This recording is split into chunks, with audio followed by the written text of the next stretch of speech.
Good evening, Francis. Yes, I think we all have breathed a collective sigh of relief. This was our base case. We did think this was going to happen, and in the event we've been proved correct.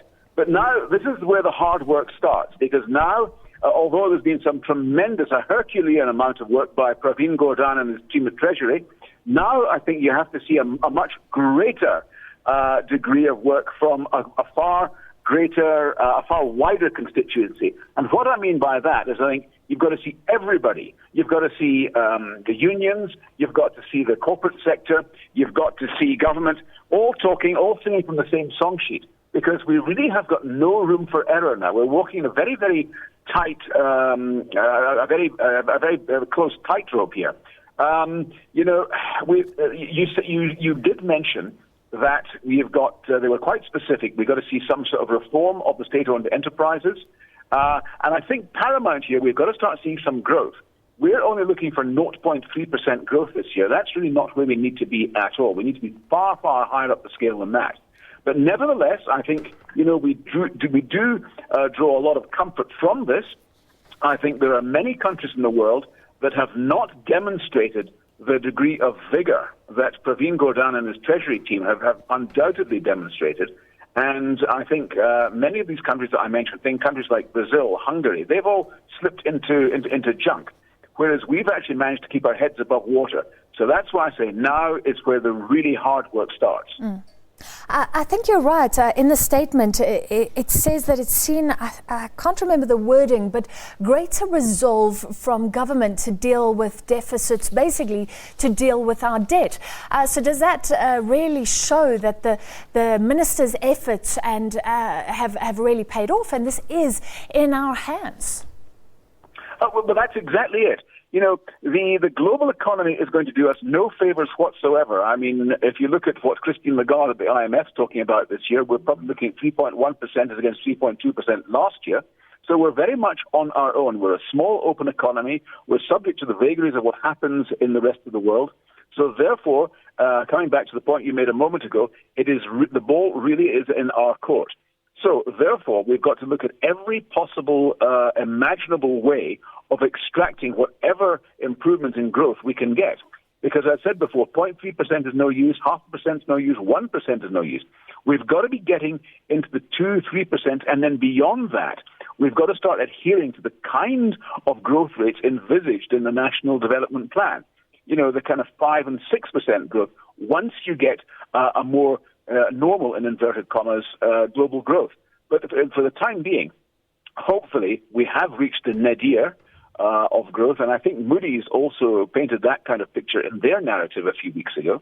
So again, I think S&P are following in the footsteps of Moody's, saying we are seeing signs. What we need now, we need to see these good intentions being translated into things that are tangible, and the implementation risk is quite high. So we've got to try and reduce that implementation risk as much as possible. Chris, you've mentioned some of the things, SOEs, very important, a tick at least for Eskom, although of course it's been loaning much more and relying on government much more. What about labour reform? Because we always hear this, that our labour laws are maybe inflexible, but this is a huge hot potato in South Africa. Can it ever be resolved? It's a huge hot button, but as a number of observers have said for quite some time, Francis, if you look at the labour movement in South Africa, it's as fractured as it's been in many a long year. So provided you have the intestinal fortitude, the guts, to actually go ahead with labour reform, I can't imagine a better time to actually do it. Yes, I mean, there will be opposition. You're quite right. It's very much a hot button. But at some point in time, it has to be addressed. And I think no less a person than Pravin Gordhan mentioned some years ago that we have to, get on a path of labour reform. We have a chronic situation with unemployment in this country. And we have to sit down and do what the Germans did at the end of the Second World War.